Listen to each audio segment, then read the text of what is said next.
Bakit nagkaroon ng malawakang sunog sa Los Angeles?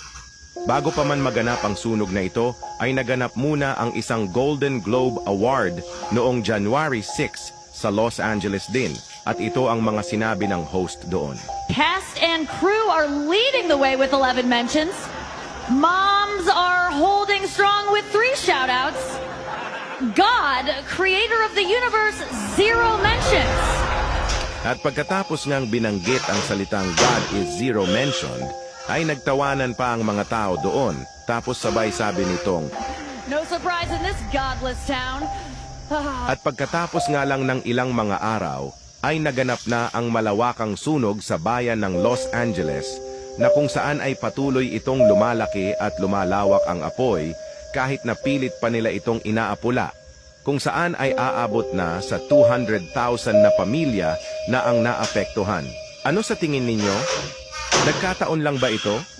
O parusa na ito ng Diyos sa kanila dahil ininsulto nila ang Diyos na sinabing wala daw ambag ang Diyos at godless daw ang kanilang lugar? God, creator of the universe, 0 mentions. And Tandaan mo ito, huwag hahamunin ang Diyos dahil baka magsisi ka kung ipaparanas niya ang pighati sa iyo. I believe in God our Father.